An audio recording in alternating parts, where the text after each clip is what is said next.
اعوذ باللہ من الشیطان الرجیم بسم اللہ الرحمن الرحیم۔ السلام علیکم، میں پی ڈاکٹر امتیاز حسین سہروردی آپ سے مخاطب ہوں۔ آج کا دن بڑا اسپیشل دن ہے۔ آج 12 ربیع الاول ہے۔ آج نبی پاک حضرت محمد مصطفیٰ صلی اللہ علیہ وسلم کی ولادت کا دن ہے، اور کل رات سے جو عاشقان رسول ہیں وہ خصوصی طور پہ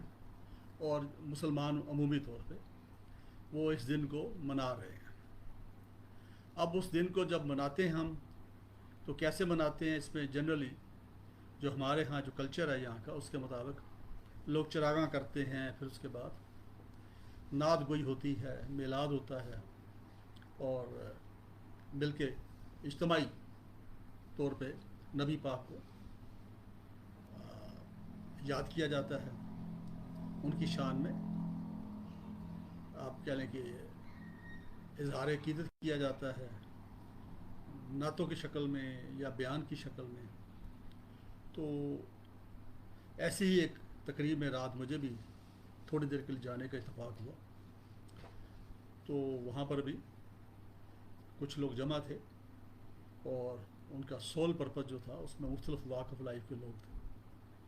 کہ وہ نبی پاک حضرت محمد مصطفیٰ صلی اللہ علیہ وسلم جو آخری نبی ہیں، اور جنہوں نے آخری اللہ کا جو دین ہے، دین اسلام، جو حضرت آدم علیہ السلام سے شروع ہوا تھا، تو اس کو تکمیل ان کے تھرو اللہ تعالیٰ نے فرمائی، اور قرآن پاک ہمیں عطا کر کے اور اپنے حدیث اور سنہ عطا کر کے اس دنیا سے، ظاہری دنیا سے بظاہر وہ چلے گئے۔ اب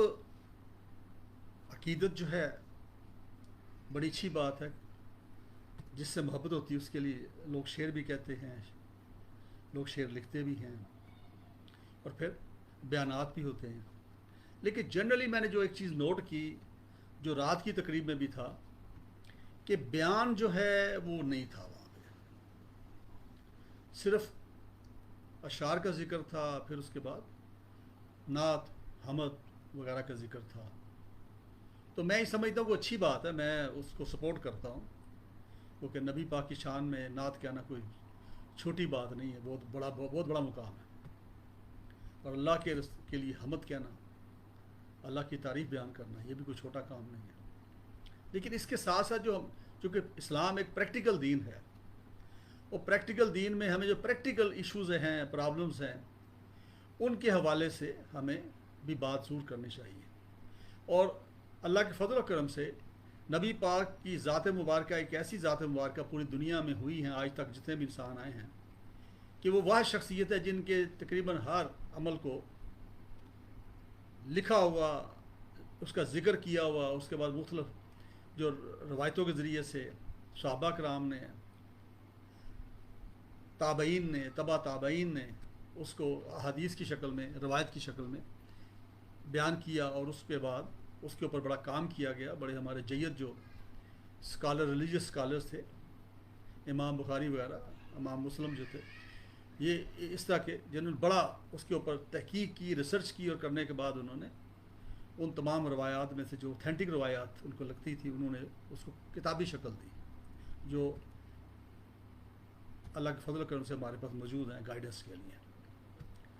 اب میں یہ سمجھتا ہوں کہ نعت کے ساتھ ساتھ درمیان میں وقفہ کر کے ایک تھوڑا تھوڑا نبی پاک کی زندگی کے مختلف پہلو ہیں، اتنے پہلو ہیں کہ میرا خیال ہے کہ اس کے اوپر ہم بولنا شروع کریں، اس کے اوپر بیان کرنا شروع کریں تو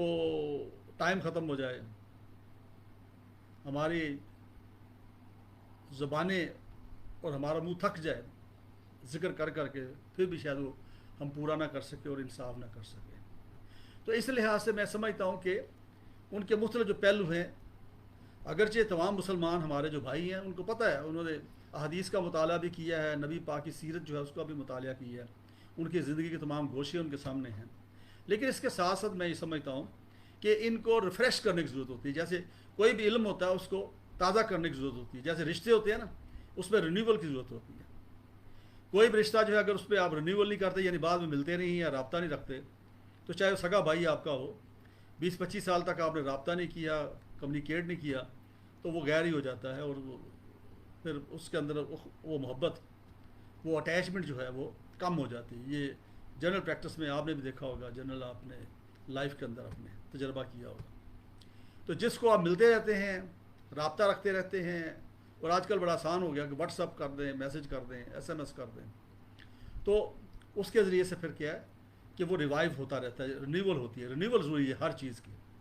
اسی طرح نالج کی رینیول بڑی ضروری ہے۔ تو ہمیں نبی پاک کی جو زندگی ہے اس سے چونکہ ہم نے بڑا کچھ سیکھنا ہے، چونکہ وہ قرآن پاک کی عملی شکل نبی پاک کی زندگی ہے، اس کی ایکسٹینشن ہے، جو پریکٹیکلی جنہوں نے قرآن پاک کے اوپر عمل کر کے دکھایا، اور ایک آپ کہہ لیں کہ ایک جماعت بھی تیار کی صحابہ کرام کی، جو قرآن پاک کو بڑا جاننے والے تھے، اور نبی پاک کی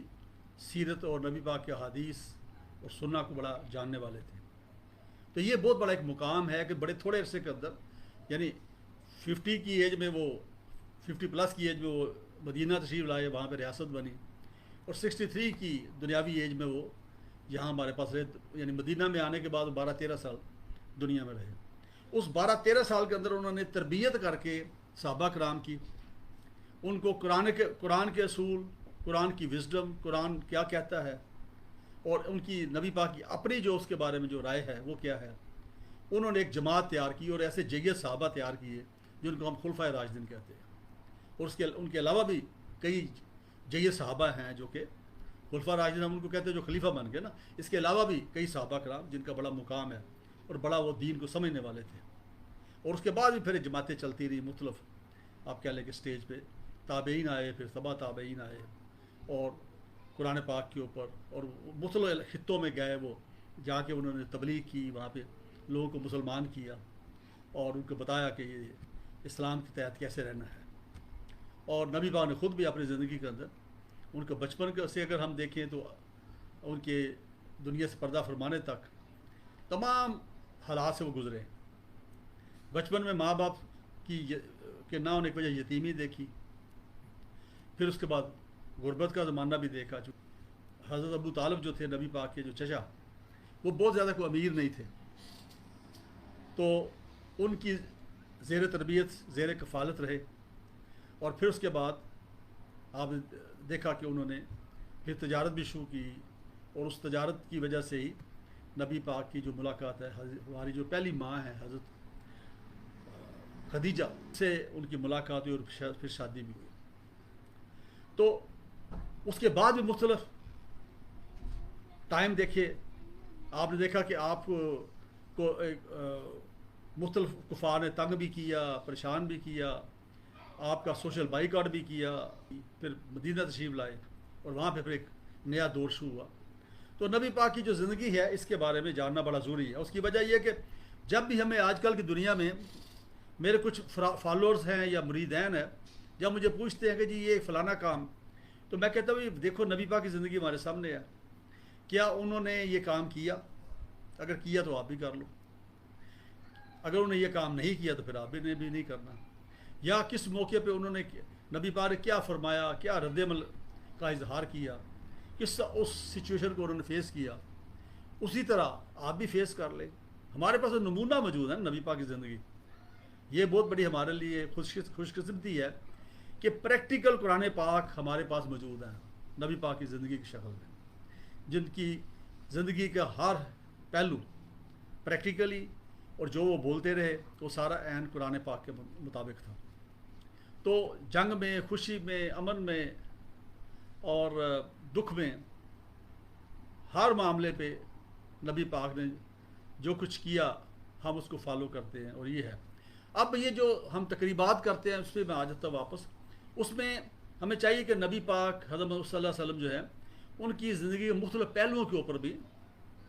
بیان ہونے چاہیے، مختصر، یعنی حمد پڑھی جائے، پھر نعت پڑھی جائے، ایک دو نعتیں پڑھ لیں، پھر اس کے بعد جو مختصر سا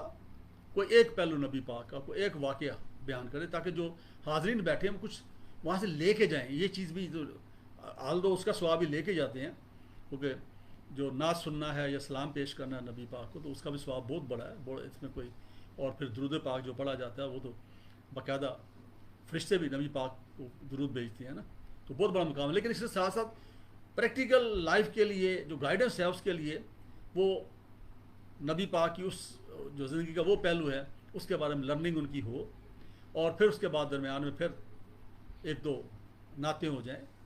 درود جو ہے وہ پڑھا جائے، اونچی آواز میں بے شک پڑھا جائے، اور پھر اس کے بعد کسی اور پہلو کے اوپر کوئی ایک اور خطیب جو ہیں یا وہی خطیب اگر ہوں تو کسی اور پہلو کے اوپر بات کریں. اس طرح دو تین چیزیں ٹاپک جو ہیں ان کے اوپر وہ بات کریں. تو جب وہ لوگ وہاں پہ جائیں، حاضرین وہاں پہ موجود ہیں جو محبت اللہ نبی کی محبت کے لیے آئے ہیں، نبی کی محبت میں آئے ہیں، ٹائم نکال کے آئے ہیں، تو وہ جو ہے ان کا نالج جو ہے نبی پاک کی سیرت کے بارے میں اس کی وہ ریفریش ہو، تازہ ہو، تاکہ اس کو پھر وہ اپنی پریکٹیکل لائف کے اندر. اور ویسے بھی ایک چیز جو ہے جب کہا جاتا ہے نا، آپ نے دیکھا کہ کوئی بھی چیز جو ہے اگر آپ نے لوگوں کو اوپر پریکٹیکلی اس کو عمل کروانا ہوتا ہے تو اس کو بار بار کہنے کی ضرورت پڑتی ہے. بار بار جس سے مارکیٹنگ اسٹریٹجی نہیں ہوتی، آپ نے دیکھا ہوگا کہ ٹی وی پہ آپ اشتہار چلاتے ہیں اپنے پروڈکٹ کا، بار بار دکھا رہے تھے، ورنہ ایک بار دکھا دیں ختم بات، جی ہم نے جی ٹھیک ہے دکھا دیا ہماری یہ پروڈکٹ ہے. پھر بار بار کیوں دکھاتے ہیں، روزانہ کیوں دکھاتے ہیں؟ تاکہ بار بار لوگ سنیں، بار بار اس چیز کو دیکھیں اور ان کے ذہن کے اندر ایک پازیٹیوٹی پیدا ہو ان کی اس پروڈکٹ کے بارے میں جو مارکیٹنگ کمپین میں وہ پیش کر رہے ہیں. اسی طرح نالج جو ہے نا، علم جو ہے، اس کا بار بار اس کا ریویژن بڑا ضروری ہے. جیسے قرآن پاک ہمارے کچھ بہت سارے لوگوں نے حفظ کیا ہوا ہے ماشاءاللہ، تو وہ اس کی ریویژن کرتے رہتے ہیں. اگر ریویژن نہیں کریں گے تو کچھ عرصے بعد وہ کچھ نہ کچھ درمیان میں سے آگے پیچھے ہو جائے گا، یاد کے اندر آپ نہیں رہے گا. اسی طرح جو نالج ہے نبی پاک کی سیرت کے بارے میں، وہ بھی اگر بار بار کہیں گے، قرآن پاک کا ذکر بھی کریں بے شک، اس کے اندر نبی قرآن پاک کیا کہتا ہے کوئی اس کا ایک پہلو لے لیں، کیونکہ اگر قرآن کی آپ بات کرتے ہیں تو پھر بھی ہم نبی کی بات کرتے ہیں، ٹھیک ہے نا، کیونکہ نبی پاک کے تھرو ہمیں وہ قرآن ملا نا. تو اس میں میں سمجھتا ہوں کہ یہ ایک اچھا ایک طریقہ ہے، اس میں اس کو تھوڑا بہتر کیا جائے. اور اس کے ساتھ ٹھیک ہے آپ نظر و نیاز جو بھی ہے وہ کریں، لنگر کھلائیں، کھانا کھلانا، لنگر کھلانا یہ بڑا پسندیدہ فعل ہے، اور اللہ سبحانہ تعالیٰ اس کو بہت پسند کرتے ہیں کہ کسی کو کھلایا جائے، کسی کو پلایا جائے، تو یہ ضرور کرنا چاہیے. تو اس کے ساتھ ساتھ پھر یہ جو صرف دن نہیں منا لینا چاہیے، ہمارے لیے روز عید میلاد النبی ہے، کیونکہ ہمیں یہ خوشی ہونی چاہیے کہ نبی پاک ہمارے پیغمبر ہمارے نبی ہیں، ہم ان کی امت میں سے ہیں. یہ بہت بڑا مقام ہے اگر آپ غور کریں. اور آپ دیکھیں جب آپ درود پاک پڑھتے ہیں تو درود پاک کے بارے میں کہا جاتا ہے کہ وہ نبی پاک کو پیش کیا جاتا ہے. تو اگر میں درود پاک پڑھتا ہوں تو وہ نبی پاک کو جب پیش کیا جائے تو کیا کہا جائے گا؟ جسٹ پیش تو نہیں کریں گے نا فرشتے ان کو کہ یہ درود پاک آیا جی 100 دفعہ پڑھا ہے، ساتھ بتائیں گے نا کس نے پڑھا ہے، امتیاز نے پڑھا ہے نا. اور جب امتیاز کا نام نبی پاک کے سامنے لیا جائے گا تو آپ امیجن کر لیجئے کہ آپ کا مقام کہاں پہ ہے، ٹھیک ہے نا. تو ہمیں نبی پاک کی زندگی جو ہے اس کا ذکر کرنا چاہیے ایسے مواقع پہ، اور پھر اس کے بعد جو باقی پورا سال ہے ہمیں کوشش کرنی چاہیے کہ وہ اس کے اوپر ہم عمل کریں، اور ہماری جو زندگیاں ہیں ان کے اندر ریفلیکشن نظر آئے. دور سے پتہ چلنا چاہیے کہ یہ نبی پاک کی امت کا بندہ ہے، یہ ان میں سے ہے، کیونکہ ان کی اس کا چلنے کا انداز، اس کا بات کرنے کا انداز، اس کی ڈیلنگ، اس کی عادات، خصائل، یہ سارے جو ہے اس کے اندر ریفلیکشن آنی چاہیے، اس کے اندر سے وہ خوشبو آنی چاہیے نبی پاک صلی اللہ علیہ وسلم کی امت ہونے کی. تو یہ کب ہوگا؟ جب ہم اس کے بارے میں جانیں گے، نبی پاک کی زندگی کے بارے میں، اور پھر اس کے اوپر ہم عمل بھی کریں گے. تو عمل کرنا بڑا ضروری ہے. میلاد النبی ہے، 12 ربیع الاول ہے، اور اس پہ میں پھر آپ کو مبارکباد پیش کرتا ہوں. آپ کو اللہ تعالیٰ نے یہ دن عطا کیا، کیونکہ کئی لوگ ایسے ہیں جو پچھلے سال اس دن تھے ہم میں، آج وہ ہم میں نہیں ہیں، وہ دنیا جا چکے ہیں. انتقال کر جاتا ہے تو اس کے اعمال کلوز ہو جاتے ہیں، سوائے صدقہ جاریہ کے. وہ صدقہ جو وہ کر گیا اور اس سے جو لوگ استفادہ کر رہے ہیں، یا نیک اولاد اگر وہ اچھے عمل کر رہے ہیں تو وہ اس کو پہنچتا ہے. ادروائز تمام اعمال جو ہیں وہ سانس بند ہونے سے ساتھ ہی وہ اعمال جو ہیں اس کا رستہ بند ہو جاتا ہے، اور پھر ہم کچھ نہیں کر سکتے. تو ہم خوش قسمت ہیں کہ آج ہم اس دن کو منا رہے ہیں اور نبی پاک حضرت محمد صلی اللہ علیہ وسلم کو یاد کر رہے ہیں، اور ان کی سیرت سے ہم استفادہ کر رہے ہیں، اور اللہ سبحانہ تعالیٰ جو ہے ہمیں جتنے بھی دن عطا فرمائیں گے ہماری زندگی کی، ہمیں یہ دعا کرنی چاہیے وہ سارے کے سارے ہمارے نیکیوں میں اضافہ کا باعث بنے اور گناہوں سے محفوظ رہیں۔ اگر یہ دن آگے جو مل رہے ہیں اس میں ہمارے گناہ بڑھ جاتے ہیں تو پھر تو یہ وہ جو دن بڑے ہیں یا زندگی بڑی ہے تو وہ ہمارے لیے عذاب کا باعث بنی نا، وہ خوش بختی کی علامت تو نہیں ہے۔ لیکن اگر آنے والے ساتیں، آنے والے دن نیکی کا باعث بنتے، ہماری نیکیوں میں اضافہ ہوتا ہے، ہمیں اللہ اور نبی کی قربت زیادہ نصیب ہوتی ہے، ہم اللہ اور نبی کی ماننے والے بن جاتے ہیں، تو پھر اس کا ہمیں فائدہ ہے نا۔ پھر تو جتنے دن بڑھ جائیں، جتنے گھنٹے بڑھ جائیں اتنا اچھا ہے، مزید کما لو۔ اور ایک میں آخر میں بات کہہ کے بند کروں گا، میں کہا کرتا ہوں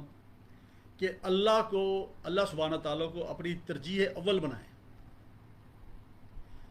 اللہ کا حصول، اللہ کی محبت کا حصول، اللہ کی قربت کا حصول، اور پھر ظاہر بات نبی پاک کی قربت کا حصول۔ یہ اگر ہمارا مطمع نظر ہو تو باقی چیزیں سب مل جائیں گی۔ جنت کے لیے کچھ نہ کریں، میں آپ کو بتا دوں، جنت والے کے لیے آپ کوشش کریں۔ جنت تو خود ایک مخلوق ہے نا اللہ سبحانہ تعالیٰ کی، جو اللہ نے بنائی ہے اچھے مسلمانوں کے لیے، اچھے لوگوں کے لیے۔